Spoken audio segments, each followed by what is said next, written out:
আজকে আমি আপনাদের সাথে শেয়ার করব কলার থোড় চিংড়ি মাছ দিয়ে ভাজি রেসিপি আর লাল শাক ভাজি রেসিপি।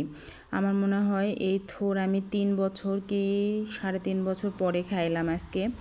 আমার কাছে কলার এই থোড়ের ভাজিটা খুবই মজা লাগে, কিন্তু যেহেতু বাসায় থাকি শহরে তো এগুলো পাওয়া যায় না, এখানে আবার কিনেও পাওয়া যায় না। যাই হোক, যেই বাসায় আসি ওই বাসায় আন্টির কলার গাছ আছে যেহেতু বাসার ভিতর, তো সেই সুবাদে আর কি খাওয়াটা ভাগ্যে হয়েছে।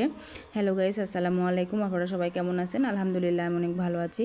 যারা আমার ফেসবুক থেকে দেখছেন তারা লাইক কমেন্ট শেয়ার করে দিবেন, আর যারা ইউটিউব থেকে দেখছেন তারা অবশ্যই চ্যানেলটি সাবস্ক্রাইব করে দিবেন। এগুলো কাটা কিন্তু অনেক ঝামেলায়, যে এভাবে দেখুন এই যে এরকম জাল জাল হয়, এগুলোকে কিন্তু পরিষ্কার করে নিতে হয়। তারপরও মানে খুবই কচি ছিল, খুব নরম, আমার তো খেতে খুবই ভালো লেগেছিল।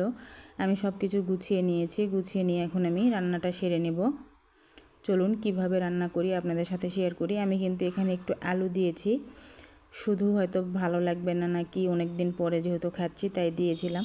এখানে আমি পেঁয়াজ মরিচ ভেজে নিচ্ছি, সাথে একটু জিরা দিয়েছি, দিয়ে আমি সুন্দর করে ভেজে নিব। নিয়ে এখানে আদা রসুন বাটা, মরিচের গুঁড়া, হলুদের গুঁড়া, লবণ দিয়ে একটু পানি দিয়ে চিংড়ি মাছগুলো দিয়ে আমি সুন্দর করে একটু কষিয়ে নিব।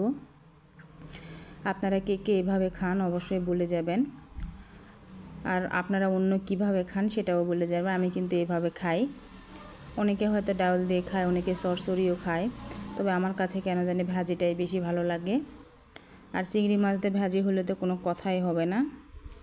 এটা কিন্তু আমাদের শরীরের জন্য অনেক উপকারী, এটাতে কিন্তু আয়রনের ঘাটতি আমাদের পূরণ হয়ে যায় এই কলার থোড় দিয়ে। অনেকে কিন্তু এটাকে আবার কলার মোচা বলে বা আটা বলে না কি যেন বলে, কলার মোচা তো ফুলটাকে বলে, হ্যাঁ আমরা এটাকে থোড় বলি। আপনারা কে কী নামে চেনেন সেটাও বলে যাবেন। এখানে আমি সবগুলো দিয়ে দিয়েছি, দিয়ে আমি নেড়ে চেড়ে মিশিয়ে নিচ্ছি। এখানে আমি কিন্তু কোনো প্রকার পানি দিব না, এটা থেকেই পানি বেরিয়ে যাবে, ওই পানি দিয়ে আমার রান্নাটা কিন্তু কমপ্লিট হয়ে যাবে, তাই আর আলাদা করে কোনো পানি এখানে আমি দিব না।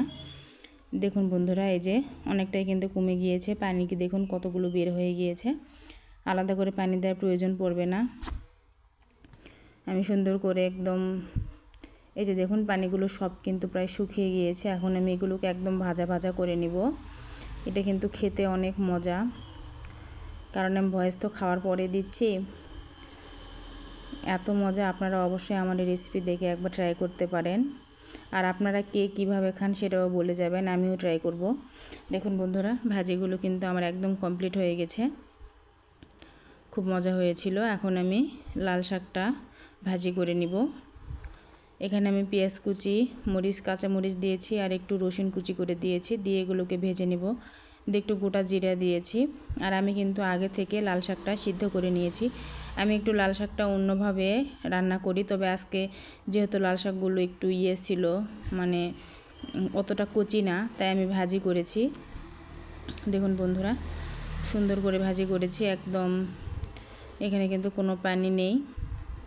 লাল শাক ভাজি আমার ছেলের অনেক পছন্দ, তো লাল শাক ভাজিও আমার প্রায় কমপ্লিট হয়ে গেছে। দেখুন বন্ধুরা, 2 তরকারি আমার রান্না হয়ে গেছে। যদি আমার ভিডিওটি ভালো লাগে তবে অবশ্যই লাইক কমেন্ট শেয়ার করে দিবেন, আর সব সময় পাশে থাকবেন বন্ধুরা, আমি আপনাদের সবার পাশে থাকবো। ধন্যবাদ বন্ধুরা।